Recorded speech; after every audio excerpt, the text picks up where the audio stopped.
I had a realization this week, Amanda, and I want to know if like you have this in common with me or if I'm just weird. But I realized I'm thinking back to my childhood. I'm thinking back to all the kids I knew. I'm thinking to all the kids I know now. And I don't think I've ever met a child in person who has actually had a treehouse. Well, I hate to burst your bubble, but I had one. Whoa, okay. Yeah. There goes my theory. All right. Yeah, I had one. As I said, I have an older brother. He's substantially older. Like when I was like 9 or 10, he was like 15, 16, like driving. Shout out to Wesley. Um, Hi, Wesley. yeah. So, and we lived in the country. Like I lived in Georgetown and a very rural part of it. Like it was probably the border of Acton, Erin, if you're familiar with the area in the GTA.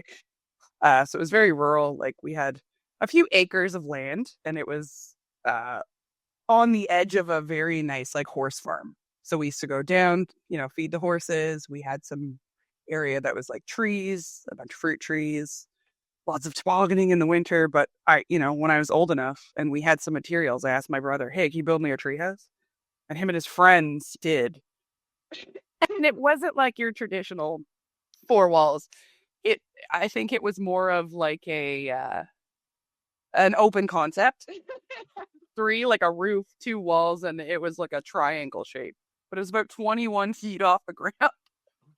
It was very unsafe. But yeah, me and my girlfriends and friends used to play in it from the time I was probably like 10 to 12. I used to park my riding lawnmower, which was like my car, because I used to ride it around. We had a bunch of land. I'd ride it around and park it in front of my treehouse. It was like a 3-speed, so I learned to drive stick. Yeah, it was fun. Yeah, I had a treehouse. You had your own car and your own place Yeah, before the age of 10. yeah, it was all set Wow. up. Yeah, Damn. yeah. Okay. I actually had a playhouse too, prior to moving to Georgetown that my grandfather built while we were visiting Italy as like a surprise. So he took like an old shed, and it was like beside our house, basically outside. He added electrical, they put carpet, painted the walls, and Yeah. yeah, it was our house number, like and a half. And my grandma put like window boxes and stuff outside with like fake flowers, and like I had my swing set in front of it. Yeah, it was great. I had my Ninja Turtles table and chairs in it. Each Amazing. each Ninja Turtle was a chair. I think I remember those chairs. Yes. Yeah, it was pretty badass. So I went from that. It was pretty cool. I had my little playhouse outside. Yeah. I wish I had Yeah. known you back then so I could see Treehouse with my own eyes. That is Yeah. insane. Yeah, it's pretty lucky. Sorry, go ahead. That like okay, now I feel like I didn't have a proper upbringing because I didn't know anybody with house that kind of house and a half going on in their backyard. That is just Yeah. you put Bart Simpson to shame now. His treehouse looks like nothing. No, his was way cooler because, well, I mean, it was like a full treehouse that had four windows, right? But yeah, my playhouse was pretty dope. I mean, I had a swing set. In the summer, I had my pool, the little plastic pools that you get. Mhm. Good times. It's good times. Wow. You should have that still now as an adult. You should have like a little playhouse outside your main home. I was thinking about it. Maybe build a sauna in it. Hey, now with that. Yeah, now we're talking. Yeah. Speaking of talking, that's what we do here because it's Tales from the Treehouse. If we should try to do a live episode from inside a treehouse at some point. If we, I think that should be our goal for like the final episode. Find somebody with a treehouse and be like, "Hey, kid, here's $20. Let us record." I'm Andrew Pantasia, I'm Amanda Barone. and this is the Halloweeny show where we talk about the Halloween episodes of pretty much the greatest show ever made, The Simpsons. And we're looking at the first 20 Treehouse of Horrors. And you can tell just how locked in we are to the Halloween season because Amanda is appropriately wearing a Hellfire Club shirt and I have a pink sweater on. So we could not be representing the spirit of the season any more than we already are. You're welcome. We're talking today, Amanda, about Treehouse of Horror 3. Yeah. And this is an interesting one because I always like to, whenever I'm talking about something that came out, a while back, I always like to think of where I was in life when it came out. And this came out October 29th, 1992. So great day to come out, just a stone's throw from Halloween. But the reason this date holds significance for me is because I moved a lot as a kid, but the longest I was in a place during my childhood was we moved to this house in Mississauga, kind of like pretty close to where Square One is. And we lived there for about 4.5 years. And those were like the most formative of my childhood years was in this house. Like this was the house I lived in when I discovered like the X-Men cartoon, and when I learned, when I would collect Spider-Man trading cards with my dad, and just that was my childhood. I think of this house, and we moved there around September of 1992, around the autumn. Wow. So this would have been the first, if I had watched Simpsons back then, which I didn't. This would have been my first Treehouse of Horror in that house. So this is like I used that house as like the hallmark of when I was growing up. So this would have been right at that point. And I wish I had watched it back then because I would have enjoyed it as much as I do now. Yeah, that's too bad. It probably would have been like the pinnacle, like ideal. I mean, everyone was watching The Simpsons. I'm sorry that you missed out at that time, but it's okay. It sounds like you had a pretty cool childhood. Spider-Man cards, X-Men. Oh yeah. That cartoon slapped, the original. I think I have that on DVD. I have a pop-up book. That's all the X-Men characters from that. God. Yeah. It's pretty sick. But yeah, no, the 90s, especially the, early to mid 90s, I think really exploded in terms of like television shows and cartoons for children. Like you said, like the X-Men came out. There were a lot more cartoons coming out, like DuckTales, like, all of the popular cartoons that were around for kids that, kind of exploded on Disney, on Fox. I remember spending a lot of my Saturday mornings, watching cartoons. And that culture in the early 90s really exploded. And I know The Simpsons likely had either, a part of it because of how popular it was for families. Like adults were watching it with their children, and it was done in, so cleverly that, the dialogue and the jokes weren't insulting or, too rude for people to watch with their kids. But it has the element of Bart and Lisa, so children are like into it, right? They're like, oh, Bart and Lisa, and then, there's plot lines for them. But yeah, I think the early 90s was a very, very, big time in terms of that kind of media exploding and being, watched so heavily. We were spoiled. We were spoiled. Yeah, the cartoons were amazing. I don't know what was in the air in like the cartoon industry back then, but they were firing on all cylinders. I even this year, like I've been teaching, one of the classes I teach is a voice acting class where I teach kids how to just be voice actors. And I decided this year to start this thing where I want to get them exposed to cartoons from my childhood so that they can see the difference between those and the ones from their childhood. So every month I'm recommending a new show for them. And this month for September, I recommended the Superman animated show. Great choice. Yeah, like Superman's in the air right now. We love him. He's punk rock. So I'll get back to that. But yeah, that house to me, I think of the X-Men cartoon, coming home after school and watching that. Like the quintessential cartoons of our youth were in that home, except The Simpsons. For whatever reason, it wasn't plugged into me yet. But one of the other shows I remember especially from that house, like that house is synonymous with this show, but it wouldn't actually air, I think, till the evening, was Gargoyles. Remember Gargoyles? Yeah, that show was extremely underrated and canceled far too soon. The Mhm. cast, the voice acting was Oh my god. top shelf. And the animation was that animation was so popular at the time. Like it it was very in line with like the Batman Hmm. series. The X-Men was a little different. It was a little more vibrant, a little more cartoon in terms of the characterizations of the X-Men. But I really liked Gargoyles and how it was a little bit. It was almost more anime in some of the depictions. But yeah, they all had a unique take on their animation, which was great back in the 90s. Like everyone was a little bit different. And yeah, I mean, to your point of thinking about your house and, remembering those times, I would say I would have a similar nostalgia for a house that we lived in as well during this period and watching The Simpsons because it was when we first started watching it. And prior to moving out to the country, we lived in Brampton Uh-huh. and we lived right by a video store that was on Ray Lawson that we used to go to all the time.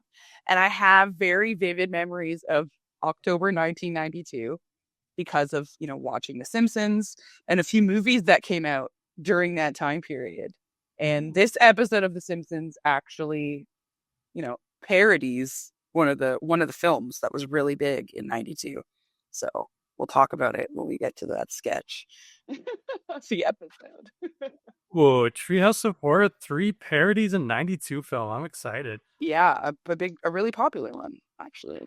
Yeah.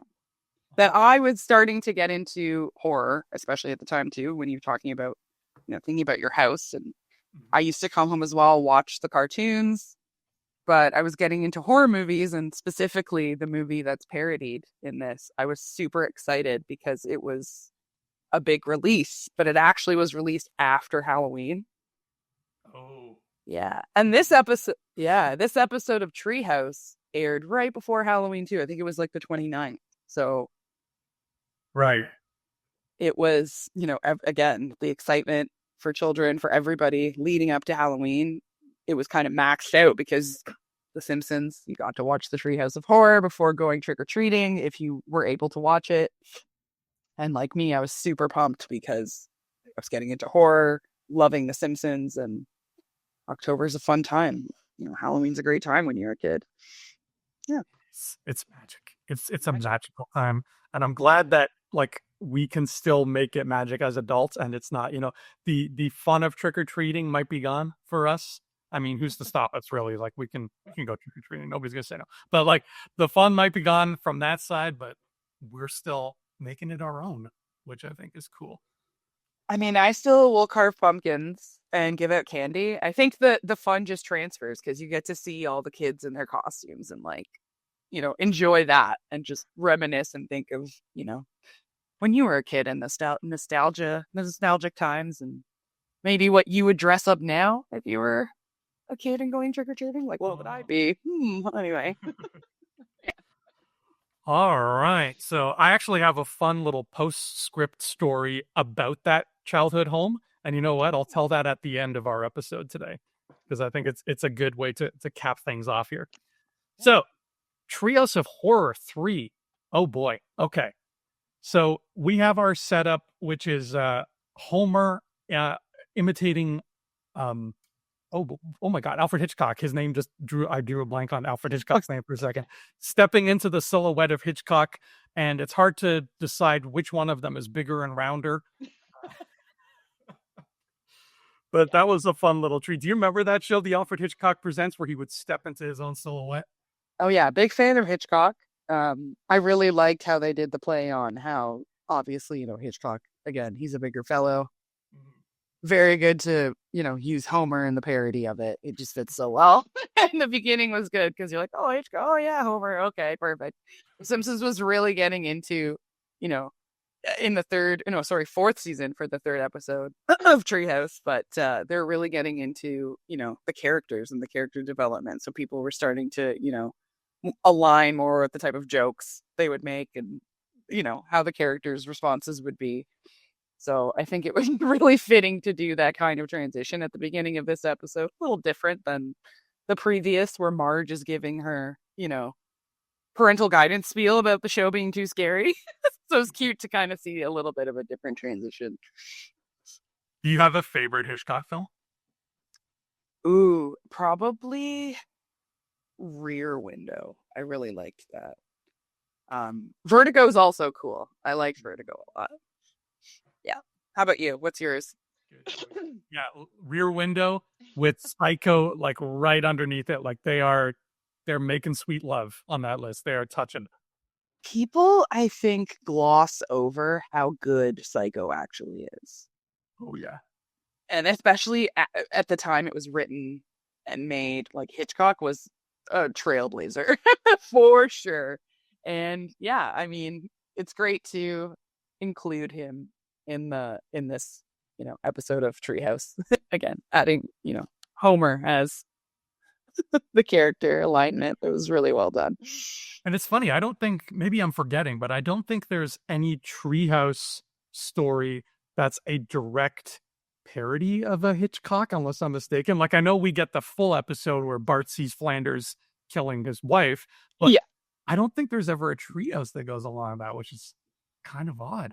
Wow. I think you're right. A lot of the Treehouse are parodies of Twilight Zone episodes. Yeah. Big time. And a lot of them are more topical or, I guess, trending films at the time of the air. So again, like this episode, and we'll talk about the sketch when we get to it, but they're all usually trending or recognizable film tropes, right? Because they want people to know and be familiar so they can kind of, easily make a parody or satire. And they always do a good job, I think. Yeah, you're right. That's a great point. Like the Treehouse usually follows on more of a trending theme, and that's why I think a lot of the modern ones are not as memorable because they're focusing on what's hot in the moment only, and B, a lot of that ends up being in the modern era something that's not horror. Like I think there was a Treehouse segment in like season 28 or whatever that was just like Game of Thrones, but it's The Simpsons. Yeah. And so it's like it's just slapping costumes on them and the horror theme kind of falls by the wayside. Yeah, no, agreed. A lot of the newer ones, I was watching, I think the last or third season 33, and there's like a Death Note, and it's just like an anime version. Lisa, Bart, Death Note, like it's the older episodes, to your point, have more of a original kind of twist or story on the actual story they're parodying, and they're more original. Now it's more, yeah, like you said, topical, trendy. There's, I think, less nuance. Like it's still good. It's still The Simpsons, but there's less of an original spin. They stick more to the story that they're, doing the parody of. Yeah, I think that's a good point. Yeah. And it still blows my mind that you can say season 33 with a straight face when you're talking about The Simpsons. Like, what other show? You'd be like, the best part of season 34 was when blah, blah, blah. Yeah, no, it's crazy. I think it would probably only be like One Piece or something like that. That's probably up there in terms of amount of episodes or seasons of a show.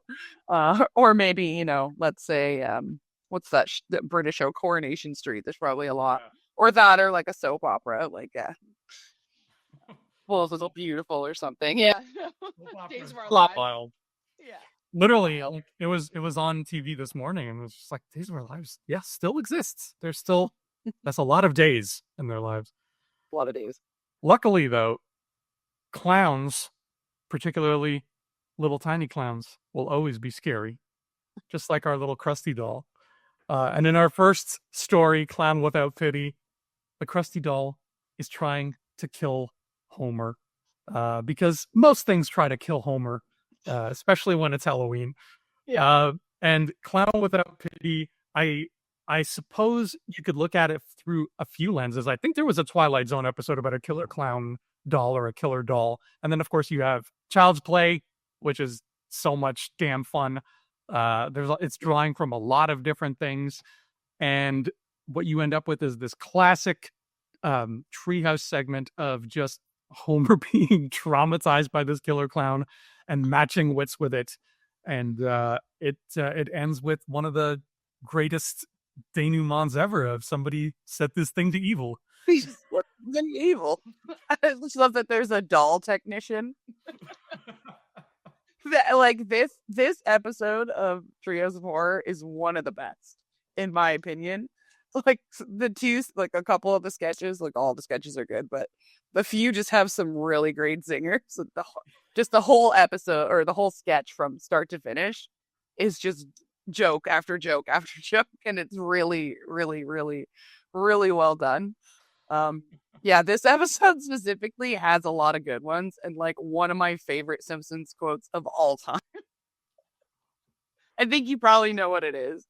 Like, What Cloud Without Pity has so many good quotes. oh, it's got so many. Yeah, I think like you could mean any one of these. I mean, my head always goes to Frogurt. yeah, the Frogurt. I'm like, that's good. And he's like, but it also contains potassium benzoate, and he's like, that's bad. That's the Can I go now? yeah. Can I go now? That's definitely one of the best lines in The Simpsons ever, delivered perfectly. Anyway, I didn't mean to jump the gun, but yeah, No, yeah. I don't mean jump that gun. That isn't on the jump. This is a great one of the better parodies, and yeah, it's definitely a trope on parodying Twilight Zone episode Chucky. There's a few movies with like a doll that comes to life and attacks the the owner or the person who's in has or is has the object or doll, uh, and it's coming to life, and they're always malicious and malevolent of some kind. In this instance, yeah, at the end, it's resolved because you can see that the doll is set to evil by a simple switch. But it's funny to see how it escalates, from Homer forgetting to get like Bart a birthday present, and he goes to just like this random, shop. He's at home and he's like, oh no, I forgot to get Bart a gift. And he's in like an Eastern, like esoteric, like occult shop looking for a gift for Bart. And talking to it looks like a crypt keeper. And it's great. And they happen to have a Krusty doll, and that, leads to that great, hilarious quote because they have Frogurt for some reason in this occult shop that contains potassium benzoate. So yeah, it's, which is bad, in case you weren't sure. Yeah, it's bad. It's bad. But yeah, he obtains that clown doll, brings it to Bart, thinking he's, saved the day, and it's evil. So it's got a lot of jokes packed in there. Again, I think my favorite, obviously, is the potassium benzoate quote. But when the technician comes, yeah, he's like, "Oh, it's just such an evil." Like he has that. It's so blasé. Yep, here's the problem. Yeah, or when Marge, calls, she's like, "Oh, there's a number," and she calls the hotline, and it's playing that song. It's like everybody loves a clown. She's like waiting on hold. It's like, why would they have a hotline, and why is there an option for has your clown, turned evil, essentially?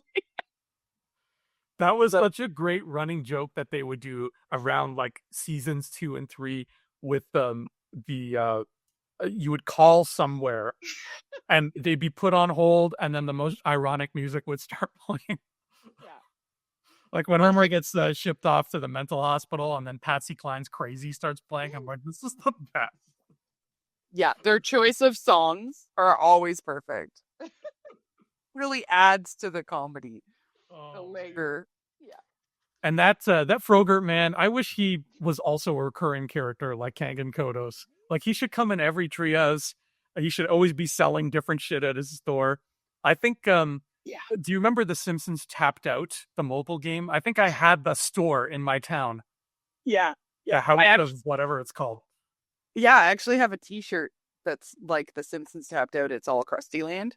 Oh my god. Yeah, that I got at Universal. I'll wear it for one of the I was gonna wear it today, but I didn't. I wore my Hellfire shirt. That's a great choice. I got to run some errands after, so I better. But yeah, I'll wear it for one of the episodes. Yeah, it's a great shirt. Great app. Great Krusty Land in that game. Yeah, that was full. And then they took it away. Ugh. Yay, you suck, man. Yeah, I such a at small least part. we got the clown without his pity until the switch is flipped. And just overall, what an amazing segment. And the choice to have this running gag in a Halloween episode, no less, where they end every segment with an iris out with a heart shape. It's just that's pure Simpsons gold, right? It reminds me also of a later non-Treehouse episode where it's after Maud passes away and they're trying to find Ned a wife and they make him like a dating video and Homer and Bart are editing it and they're like, stop use the star like swipe out to the next. It just reminds me of that. The cheap transition. Like That's when they were filming Ned in the shower, weren't they? yeah, with the blur.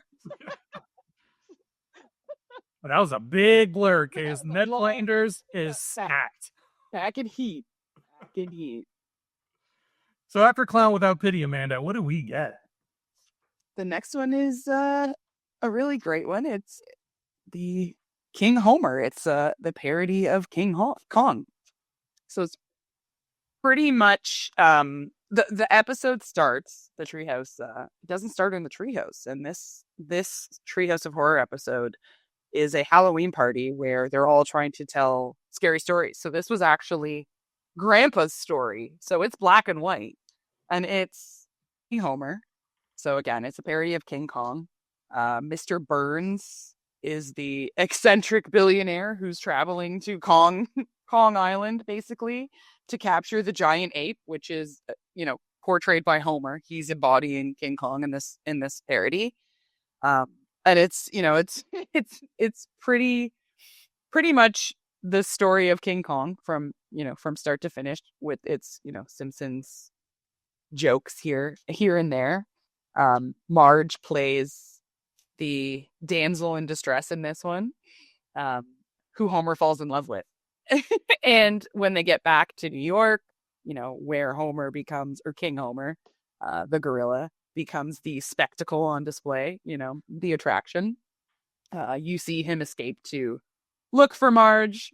And I think my favorite joke in this sketch is when it shows Homer finally finding Marge, as King Kong. He escapes and he finds her in a building and he's outside the building and he's like panting because, it looks like he's climbed up like many stories of a skyrocket. And she's like, oh, homie, you need to eat more vegetables. And he collapses off the side of the building because he's out of shape, unlike the original King Kong, because he's, Homer, King Homer. And it's like maybe like 2 stories up a building. I think that's probably my favorite joke. But yeah, this horror story ends up with kind of like a funny twist. They end up getting married instead of, King Kong dying. King Homer marries Marge, but then proceeds to eat her father, who is funny because, you don't actually see her dad, I think, in maybe one episode. Yeah. Like the prom episode. But it always only shows the mother and, Patty and Selma, the annoying sister-in-laws. It's a good one. It's a little different, and it ends the story a little bit differently. Yeah. I like that they went with a King Kong reference for Grandpa and giving us a black and white Simpsons, which we've never seen before. And yeah, I forgot to mention off the top that the wraparound with this Halloween party, which is, there's a lot of fun stuff at the Halloween party. Homer eating the brains of the witch because he's For the game. Yeah. just ruining. And Marge is so upset where she just shines a light on him. Homer, you're ruining it. Yeah. I think he said something like, "Oh, this game is evil." Yeah. Yeah, that might be one of my favorite Treehouse wraparounds. I forgot, like when I went back to watch it, I forgot how good that wraparound was. And man, those are a lost art. I wish we could get those back. But Yeah, it was a creative beginning. I really like the choice of costumes for the characters. Like Bart is Alex DeLarge from like A Clockwork Orange, and he's even doing like the Cockney like accent in it. And I think Lisa's like the Statue of Liberty, so she's always something that's like self-righteous or pretentious, which is Lisa. So yeah, it's interesting to see the choice of costumes for the party. It's funny too. Martin's like, I'm Calliope or something like that, the god of this, and then immediately he gets beaten up by Nelson. He's like dressed like a pirate. I'm like, yeah, it's perfect. If you're gonna prance up on Nelson Muntz, I mean, you gotta get ready. And like the implication, just alone, that Bart Simpson sat through all of A Clockwork Orange. It's really dark. Yeah, really dark. I kind of parallel him in that way as a child. Watching old horror movies. Sitting in your little plastic Ninja Turtle chair in your playhouse, like, Yeah. What's this? The Exorcist. Let's see what's going on here. Yeah. I think the first time I watched The Exorcist, I was pretty young, and I asked my mom if I could watch it. She's like, okay. And she said that I laughed at a lot of parts. And like as an adult, I'm like, wow, that must have been more terrifying than watching the movie. Like showing it to your like young daughter, a movie about a young girl who's possessed, and I'm laughing instead of like being afraid. I'm like, look at her go. Like, look, her mom was horrified that night. She was really like, okay, I should probably lock the knife drawers. Like, what am I dealing with? No. The next morning, was there a priest in your house just like chanting and throwing stuff at you? The power of Christ, he's compelling me. No, yeah, no, I you know what? We were Catholic, so there were, I think she felt pretty safe. Like maybe she put an extra one like near my bed or something. Yeah, as a joke, but yeah.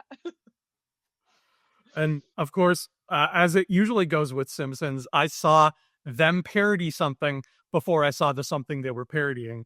So I didn't see the original King Kong until I was maybe in my early 20s, like shortly after college. So when I finally did get around to seeing it, I was like, oh, this is amazing. Now I understand what they were making fun of. I particularly like how the Simpsons used the technique that they would use in the 30s, which is reusing a shot, that low angle shot of King Kong just coming through the trees, and just, they call attention to the fact that, oh, that's the same shot you just saw. And it's just such a subtle little thing that as a kid, I would never have picked up on watching this. But like, yeah, they're making fun of how sometimes effects back then would be a little bit different. And even the big hand picking up Marge, and just how that looks, and how you had to shoot it in a certain flat way in the 1930s because such was the nature of filmmaking back then. But those little moments, I think, are my favorite part of the King Homer segment, is just how much love was put into making it look like they needed to rely on 1930s technology to capture these images. Yeah, no, that's a great point. And it is pretty close shot for shot, a lot of instances in this sketch to the original. Yeah, it's exactly the setup that they would have had to use given the special effects and requirements to get the shots at that time. So yeah, I think they really did a good job paying homage. It's a great point. On top of, again, including it being in black and white and choosing it as Grandpa's scary story. And it really wasn't that scary, but I mean, at the time, it probably was terrifying, right? Like as time has gone on, we've become more and more desensitized to horrific things. So again, like then it was probably the scariest thing. Oh, but for sure. Things hadn't been imagined or potentially, or, in the public mind, or in, like the group think. So it wasn't popular, but yeah, it was, I think they did a really great job to pay homage to that. It's like a 1933 like movie. Or a 1930s movie. It's an old movie. And the fact that it looks as good as it did, that movie, like that was an effects like gold mine, and it carried forward into the special effects. The whole idea of things being scarier back then, I think that's one of the reasons why I love reading horror literature that was written around the late 19th century / early 20th century. Like Dracula, Frankenstein, Lovecraft, because you have you get that little bit of removal where, yes, to us, we're so used to Dracula, it's not that scary, but it's like Yeah. back then, especially in England, everybody was so conservative and just so like everything has to be normal that literally if I was to walk down the street back then and look at somebody and go, hey, they would like faint and go, oh, the horror. Like everything was so to read something and see them be like, there are these things that bite people at night and like men and women alike are fainting just at the thought of that. You're like, oh, this is so quaint. Yeah. Aw, look, poor thing. Yeah. I was listening to, I can't remember what podcast it was, but they were saying if you showed Avengers Infinity War to George Washington, he would probably die. Yeah. He would have a stroke, completely seizure and stroke out. Done. Oh, man. Yeah. So Yeah. after King Homer, we get Dial Z for zombie. And I don't normally say Z because I'm a decent human being and it's Zed, folks. Let's be real. Here in Canada, at least, it's Zed. But I'll say Z because that's what they say in America, where Springfield is. And Dial Z for zombie is just a classic zombie story. They're trying to resurrect Snowball 1, which is the kid's childhood pet that I don't think we ever meet in the show. Snowball 1's always just dead. When we throughout the whole series, we might flash back sometimes and see Snowball 1, I think. If I remember right, I think she was white as opposed to Snowball 2. But Snowball 1 got hit by the mayor's beer swilling brother Clovis. Yeah, Clovis. Quimby's brother.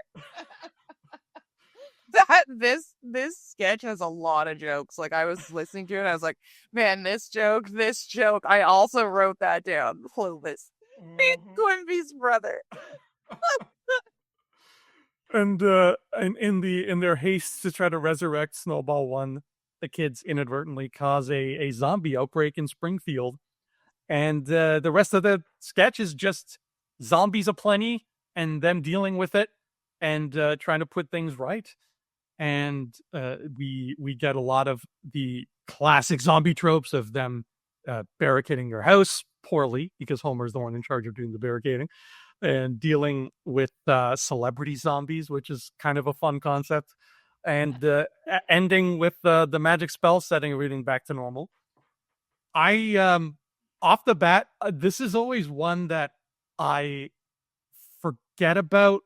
Like it never kind of clicks in a memorable way for me because I have a bias. I think zombies are the most boring thing in horror, like by a wide margin. They've never done it for me. However, I do like that they did zombies, in my opinion, the right way here, which is make it magic, don't make it medical. I hate when it's just like they're infected, everyone. Like, could you be any more boring? So the like the black magic of it all, cool. That's what I want. If you're gonna give me zombies, give me that. But there's still a lot of goodness in this story. Like there's still so many moments that have lasted the test of time. Yeah, no, this episode's great. And yeah, to your point, I also agree. Like zombie movies are so overdone, even from, and don't get me wrong, like the original Night of the Living Dead, that had a lot of, again, relevance and heaviness to a lot of political issues that were happening at the time of its release. And looking back at it now, it was very well done. And a lot of the choices that they made were sometimes accidental, but it ended up being, cinematic history and like gold. But with other zombie movies, that isn't the case. And, again, I agree. It's fun. It's more fun when there's a different element to it where it's a disease that was made in a lab and now everyone gets sick. It's funner when there's another element to it, like magic.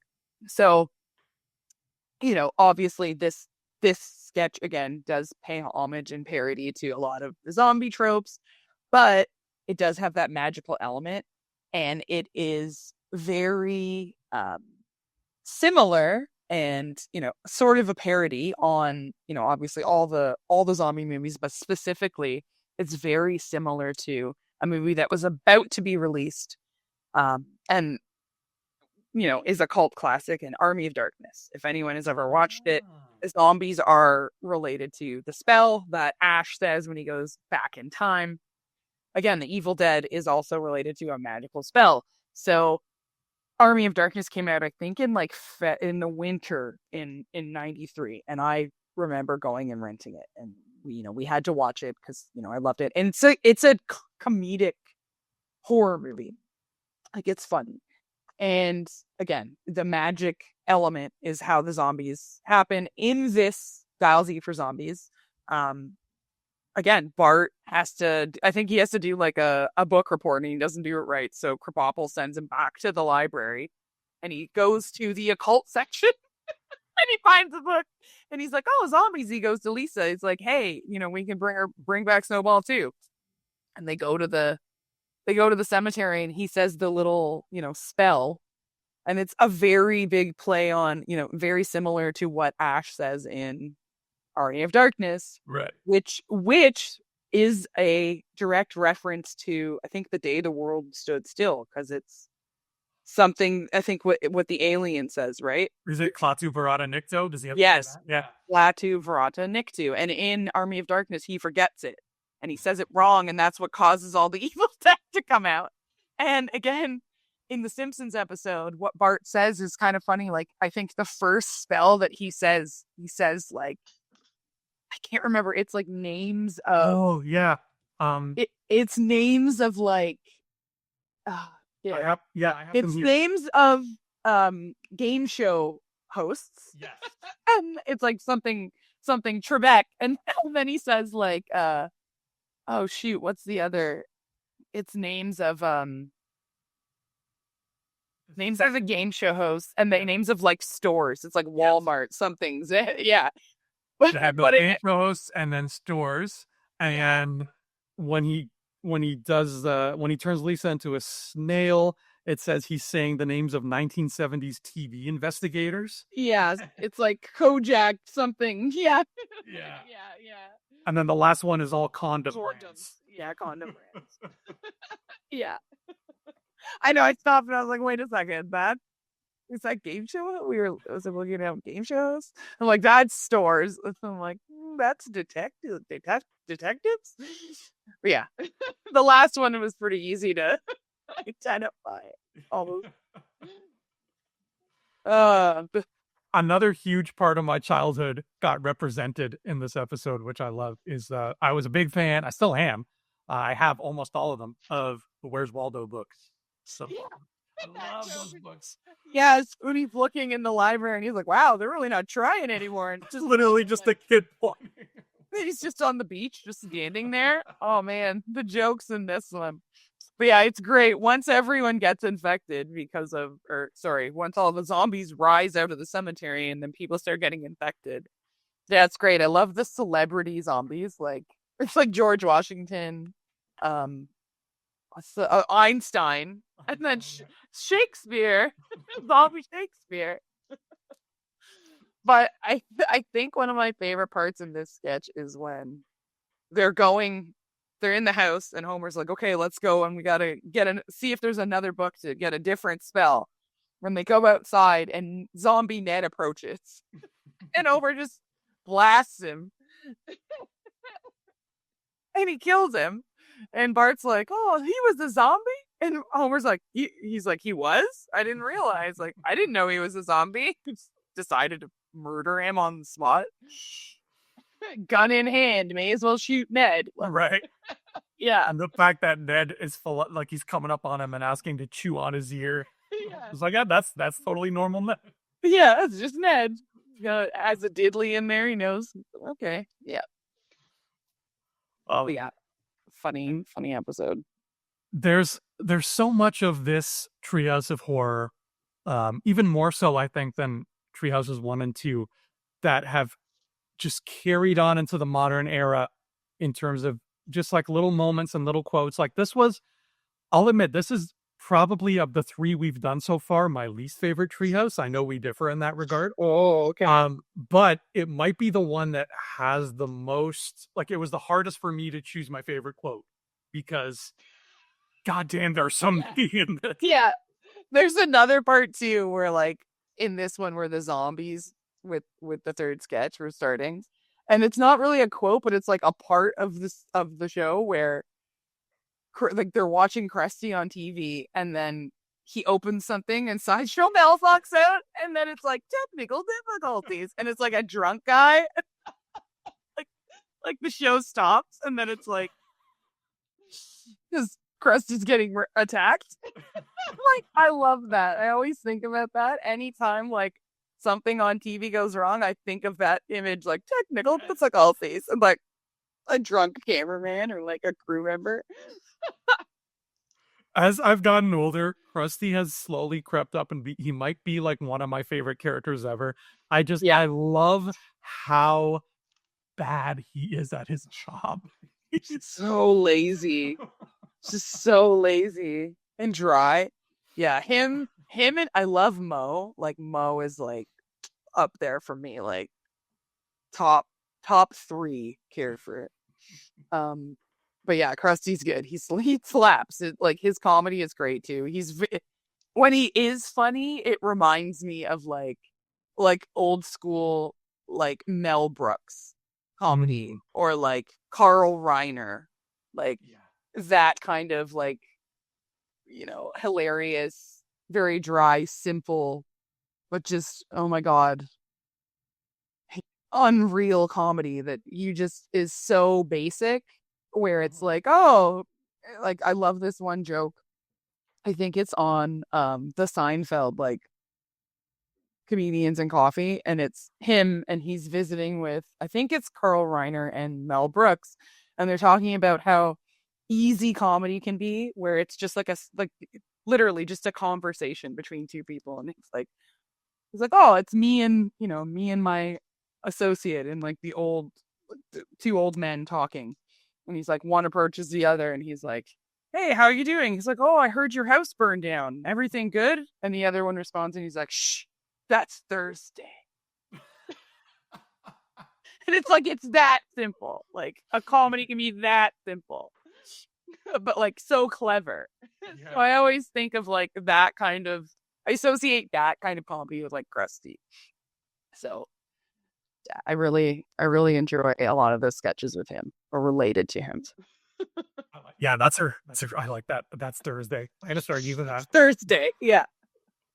Great. Also, great. I don't know if you have. I'm sure you have this set up on purpose because it's really cool. But every once in a while, when you lean a certain way, the Batman ear behind you line up perfectly with your head, and it's do they? It's gold. Yeah. I'm just partial demon. That's all. No, yeah. I'm Batmanda. That's why. Batman. Oh my god, that's got to be a thing. So yeah, finding what is your favorite quote? Because this was a challenge for me for this Treehouse. Ooh. Oh man. Mm-hmm. Oh crap. I think at one point where shoot. There's a couple, like, especially in the zombies one, like, obviously I really like the potassium benzoate. That's bad. Like, that's like, but the zombie, oh, it has a lot of really good ones. Like, like even the zombies, like when they're getting back in their graves, like, it's like John Smith, he's like, are you John Smith 1882? And then he's like, oh, sorry, my bad. Like they both had the same name trying to get into the same grave. But like the part where I think they're driving and they like hit a couple zombies. And they're like, no, that wasn't, the zombie. And he's like, oh no, but the car's okay? They're like, is the car all right? Like, yeah, I really liked that one. Yeah, there's a bunch of great quotes. I had like a list of them and like it just goes on.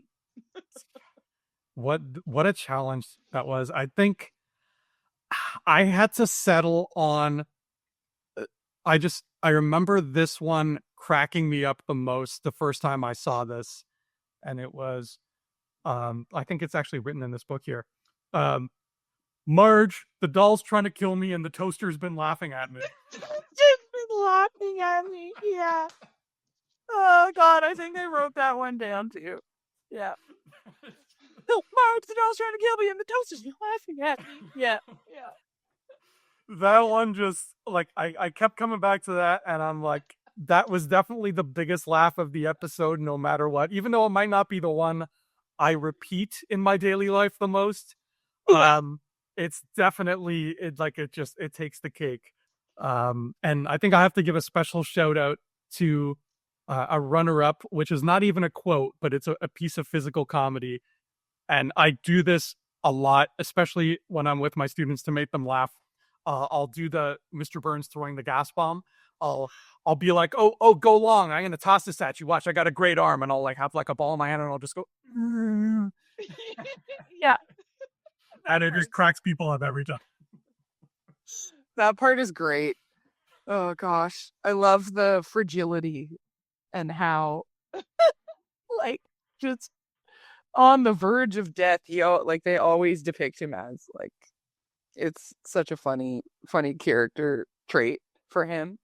So powerful, but like just so frail. He's hanging on by a thread. Just by a thread, yeah. Oh my god! And even just like this episode's full of them. Like women and semen don't mix. We know what you think, right? Like, There's so many. Like I can't even remember them all. I was just laughing the entire episode. I have like 8 pages just on this episode. Oh my god. Like of notes and just things I was thinking about. But yeah, no, it's so funny. I'm pretty sure in high school, one of the most oft repeated Simpsons quotes I would hear within the halls of Aquinas was, "Is this the end of zombie Shakespeare?" Yeah. Is this the end of zombie Shakespeare? And then he dies. Oh my god. Yeah, this, again, it just a testament to how popular The Simpsons was and how, the quotes, because it was so syndicated. You would watch it over and over, even in between Halloween, right? Like they would play these episodes because they were still funny, and people again, like you watch horror movies all throughout the year, just not only in October. I mean, normal people do, but from people who like horror. So, I mean, you can watch them anytime, really. But yeah, it's just how popular they were and how frequently people rewatch them that they would just, love The Simpsons. They love the quotes. They always apply, like in real life. Like people just can find a way to make the quotes work. Like, especially again in Aquinas, because we were probably reading Shakespeare. And they're like, yep, The Simpsons, they've parodied this character, they've talked about him, they've had episodes, Romeo and Juliet or something. Like, they parody everything, right? So it really is a good show, and it really, I would say, on top of, being so quotable, again, it educated a lot of us who watched the show early on, because it does talk about a lot of, things in pop culture, things in literature, talks about Shakespeare, talks about those things. So you're familiar with them when you're younger, just from watching The Simpsons. You're like, oh, I know about, the Odyssey, because the Simpsons parodied it. Yeah. I know about Edgar Allan Poe because the Simpsons did The Raven in like season 2. Right? So yeah, it's interesting every year to see too what they include in their Treehouse of Horror. Yeah. Getting to grow up with the show, it taught us about the world. Yeah, 100%. It was our first glimpse of the world outside our window. Or in your case, the world outside your treehouse. Yeah, my little treehouse. Extremely high and dangerous treehouse. Did you have a rope ladder? How did you get up there? No, so we had like pieces of wood that I would just like a wooden ladder up the tree that I would climb. But I had to like do a weird like shimmy because it didn't have like a trap door.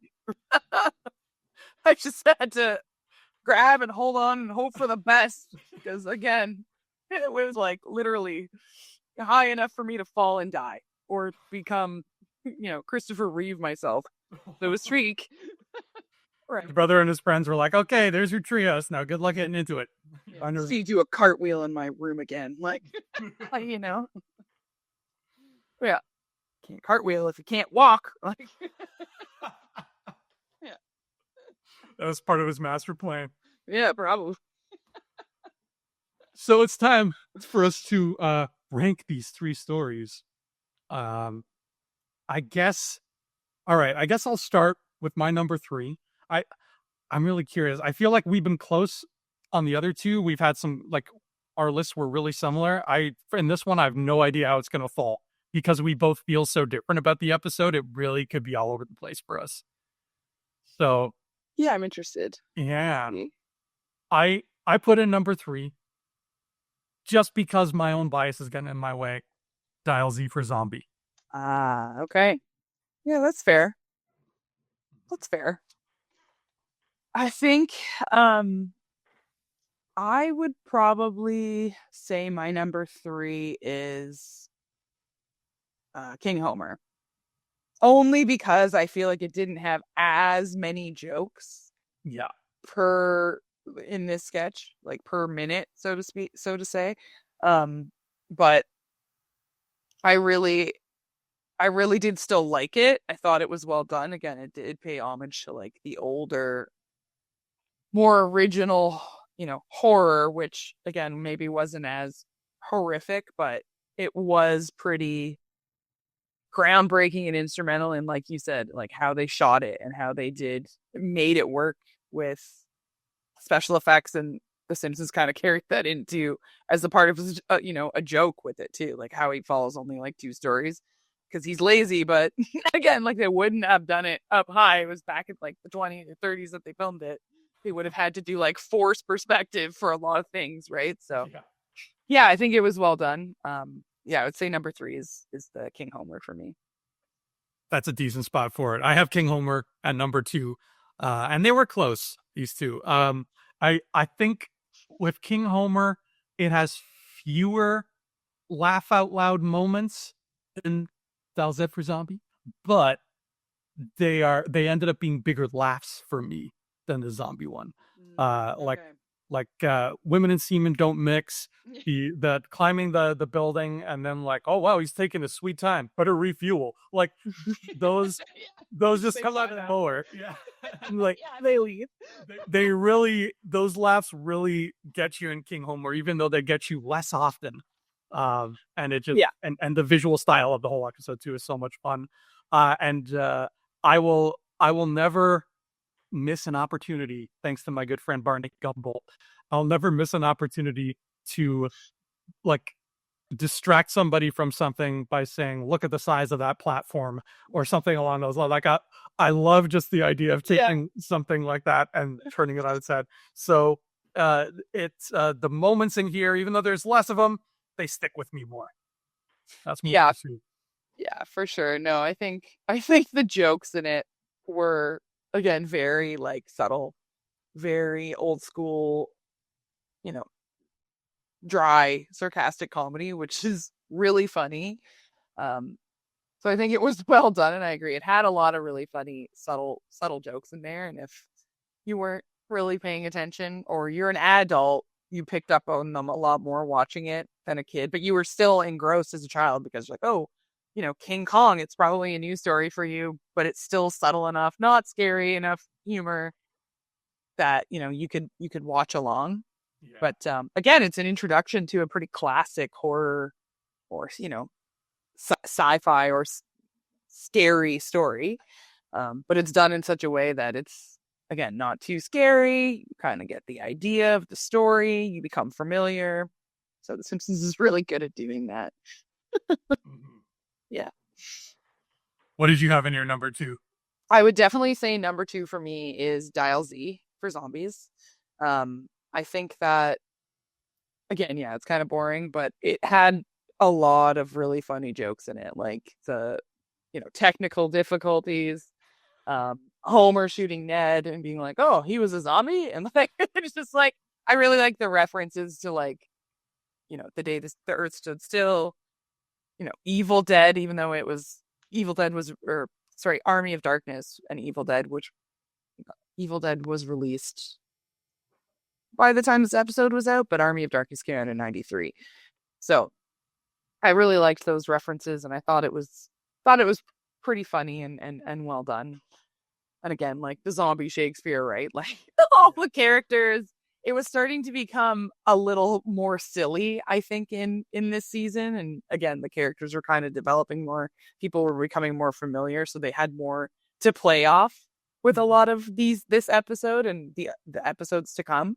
So yeah, they were really coming into their own, I think, with this season, and especially with this Treehouse of Horror. So yeah, I would say they did a good job with the zombie parody. I like it. Number 2 for sure. A lot of jokes in it. That means we have the same number 1, Amanda. Same number 1. We did it. We did it. Clown without pity, baby. Yeah. It's a classic. It's classic. Again, I need to get a shirt that's like the potassium benzoate with like a Frogurt. Yeah. Like, and then on the back it says that's bad. That's bad. Yeah. I wish that any ingredients list on any product, like at this point on, would say that after, if there's actually potassium benzoate in it or anything just horrible, that's bad. Just that. Yeah. Hell, they listed sodium warnings now on everything, so might as well just go the extra mile. Yeah, just put that guy's face as like a symbol. You know, when things are spicy, they have like a chili. It's put. Would be perfect. Oh my god, who do we have to talk to in the food packaging industry to get this done? Yeah, we could at least do it at Universal in like Springfield at the park. That would be hilarious. Oh, I have to go back there. I haven't been there. It was like 2010 when I went to Universal, and that Simpsons ride was so much fun. But I didn't buy anything I didn't buy like a Simpsons thing to take with me, and I should have. Oh man, I bought so much at the Simpsons part of the park, and then at the Harry Potter, like I spent way too much money. Like I have Duff Man bottle openers, I have a Simpsons lanyard, some shirts, like socks. Like, oh man, I could go on. Way too much stuff. I'm like, I'm an adult, right? Like there was a time my brother would always buy me like Batman stuff. Because I like Batman. I have a lot of the comic books. I'm a big Batman fan. Also, but I think I was like 23, and I'm like, okay, it's like Christmas. Buy me like a Batman belt, like Batman. I'm like, man, I can't do this anymore. Like, stop. Too much. Like, I'm not 12. Like, I can't. So I have to remind myself still too when it comes to The Simpsons, because I'm just a big fan anyway. Live. Just keep living. You wear that Batman belt to work. I live in the dream. Live in the dream. So I guess that'll do it for Treehouse of Horror 3. And you know what? The whole episode just as an entirety has grown on me just from talking about it with you. Like it's just getting to dissect it has already put it in higher esteem than it was after I watched it the other day. Because it is still a great one, and it is still one of the ones that like time has not been able to chip away at it. It's an immortal episode. Speaking of time chipping away at things, though, I promised an epilogue to my story about my childhood home. A couple of months ago, because my aunt used to live well, she still does, but we used to live in that house very close to where my aunt lives. And I was going to my aunt's house back in May, and I got there like super early to beat traffic. And I'm like, I still have time before she needs me to come over. So I drove to that neighborhood where I used to live, and I was just walking up and down the street. And when I passed by my old house, there was a lady outside like gardening. And I was like, I'm going to say hi. So I was like, excuse me, miss. Hi, I'm sorry to bother you. I'm not a creep or anything. Please don't shoot me. Look, I used to live here. This was my childhood home. And this woman, Amanda, ended up being the sweetest lady. She chatted with me for like 15 minutes. She was like, I've lived here since, I think she said 2016 or something. They moved in. Mm-hmm. And she's like, when did you live here? And I told her the years, and she was like, we would have had the same neighbor. And we were talking about the neighbor and just kind of like chatting about what it used to be like. And then she said, my husband and I, we talked about selling the house, and she was like, maybe next year we might. We're still not sure yet. Yeah. And I said, like, can I give you my cell phone number? And if you guys sell the house, like, I would love to come and look at it. And, if you do an open house.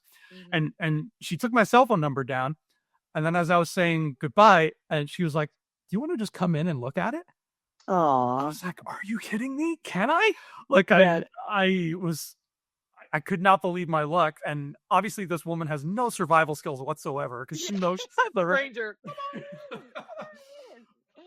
and luckily, her son was home, her adult son. So I was like, okay, at least she feels safe. Yeah. And I came in, and obviously the house is not visually as it once was.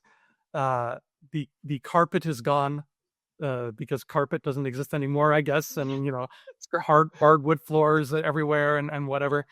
And the biggest sucker punch for me was that the family room where I would watch all these cartoons and spend the vast majority of my childhood has been altered a bit. So now it's open concept, and it just opens right into the kitchen as opposed to before where it was closed off. So it's a very different space, but like it was so surreal. I stood there for a second, and I just pointed at the floor, and I told this lady, I'm like, you have no idea how much of my life was lived right there on that spot on the floor. And she's like, hey, now my cats live there. It was so incredible. Her son's room was my room. Aw. I told him, I was like, I used to have glow in the dark stars up there. And he's like, yeah, there's still one up there. There's one that's like underneath the paint. And I'm like, oh my God, this is the most poetic thing I've ever talk about. Just not being able to go home again, but somehow being able to go home again. Isn't that crazy? I love in that story how you're like, there's still a star there, like under the paint, like a previous owner just painted over. Yeah. Sticker. The landlord special. Yeah, exactly. But it's still there for you, and you come back and you're like, oh my, I remember these memories. You put that there. Amazing. That's awesome. What a wonderful person. And again, yeah, we're super trustworthy, like to let you in. But to be fair, you don't seem like a homicidal psychopath. So I mean, I would trust you too. I'd welcome you. Be like, yeah, come on in. I'll give you a tour. Thankfully. Try anything. Yeah, I'm glad that for the first time in my life, being non-threatening has paid off. Hey, it does pay off, I would say. Yeah, it's a good thing. It's a good thing. So one of my my lifelong dreams and ambitions is, if I ever become wealthy enough to do so, I want to buy that house and remodel it so it looks exactly like it used to. That's my goal. Back to the original. Yeah. Close everything off. I'm not an open concept guy. Give me rooms, baby. Give me rooms and walls and wood paneling. Isn't it terrible? And do you know what the I guess reason why open concept became so popular? No, why? So do you remember back in like the early 2000s when like reality show and like reality home like makeover shows became very popular? A part of the reason why so many designs for houses became open concept and became so popular was because when they were making those shows, they had like camera crews and like people who were filming. And in order for them to film and get a lot of things on camera, it was easier to tear down walls and make it open concept. So every design show, they did that, and then it became very popular, and then everybody wanted it. And it's the stupidest. Like you're cooking, you want your entire house to smell like what you're cooking. Your kitchen should be sectioned off, with like a fan, pretty good like irrigation system, right? It's yeah, all these houses now are all open concept. Like sound travels. Like you can't be in a room reading while someone's like watching TV. Just all open concept. Someone's cooking, like it's loud, like washing dishes, like doing stuff. Yeah, the dumbest. But that's why. Because they needed to be able to fit crew and like equipment to film these shows. So they had to make things open concept. And then And Dumb. now that you say it, like it makes total sense that that would be the originator for all of this. But Hmm. the fact that reality TV is to blame for why houses are ugly now, ugh, that just made it so like I already didn't like reality TV, and now I'm furious. The horror. The horror. We need It's a not Treehouse of horror about reality shows. Oh man. If there's a heaven, it's a place where houses have rooms again. Agree. That's all I'm gonna say. Yeah. Wow. Well, Amanda, there we have it. We've told more tales from the treehouse. We forgot to recommend some horror literature today. Oh yeah, that's a great Yeah. great reminder. I would say my recommendation for this week uh is two books. One is a horror novel, um, and one is a sort of investigative like journalistic take on and essays on ghosts by an author. It's really good. Her name's Mary Roach. She has several different books about different topics, and specifically this one is called Spook. Whoa. So it's her looking into ghosts and like cultures all around the world and how it plays into what we know now as like the definitive like haunting or ghost story, and talks about how and investigates research that's been done to like prove whether or not it's real. A number of different really interesting stories essentially or essays in this book. I highly recommend it. She has a lot of great books. Another that she's written as well is called Stiff, and it's about like the funeral industry and like what happens when you die, um, which is also perfect for Halloween. So Yeah. both of those are great. And I think my novel that I would recommend, it's a really good book. It's called A Head Full of Ghosts, and it is by Paul G. Tremblay. So he has a number of horror books. They're all very modern. This one is really great. I would recommend it to people who love psychological horror, but his stories are all very interesting because a lot of them kind of leave it up to the reader to decide whether or not what's being discussed is true or not. And this book, even more so, I would say, kind of plays on memory and perception and whether or not something is truly supernatural. And it's about two sisters. It kind of plays on We Used to Live in the Castle by Shirley Jackson, Mhm. because the characters are kind of named after the sisters in that book. Oh, cool. So the two sisters, one is a little older, and the story is all about how the older sister, who's like a young teenager, and her young sister, who's kind of younger in the book, I think like 8 maybe, um, witnesses the older sister becoming possessed, so to speak. So it's kind of a story about possession. So you'd think it'd be a ghost story because it's called Head Full of Ghosts, but it's basically what the older sister likes. I think I can't remember if she says it to the younger sister or it's written in her diary, but she says, "I feel like I have a head full of ghosts," and she's like starting to be, yeah. So she's starting to become possessed. But the story is really interesting because it's from the perspective of the younger sister, and she's talking to a journalist as an adult about what happened when she was younger and whether or not it was true. Because when everything starts happening to her sister, their family agrees to be on a reality show. Cool. So she's filmed, and all the stuff that's happening with her is filmed. So you get the perspective of a book. And now they're Within ruining the book, house. yeah. And within the book, there's like a reality show about this girl being possessed. So the story is kind of like you get your omnipresent kind of perspective of what's happening, and then it kind of fast forward to the future, so to speak, and it tells you the younger sister's perspective as an adult on what happened and her understanding. So it's really good, and I thought it was really original. So I really recommend it. And sorry, I went off a little bit on the story here because it's so interesting and I wanted to kind of explain it a little bit more. Um, it's not your traditional possession story, and it's really psychological and it makes you think a lot about memory and perspective. It's really good. I like that. Those are all great picks, Amanda. Like spook. Spook sounds like something like I've never heard of ghosts trying to be tackled scientifically. That sounds amazing. It's really good. Yeah. Wow.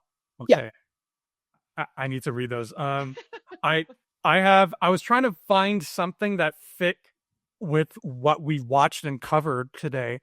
And the closest thing, because I don't have any books about zombies or clowns, but with King Kong being uh, a creature, a mythical creature who is terrorizing a town, I went with cheap plug here. I went with a book written by my good friend James Razile, who is here on the Digital Charcuterie channel as well. I don't know if you ever met James Razile, Stacy Razile's older brother.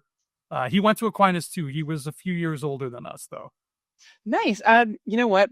I feel like I may have, but I remember a lot of people from Aquinas. Yeah. And I'm like, wait, what was their name?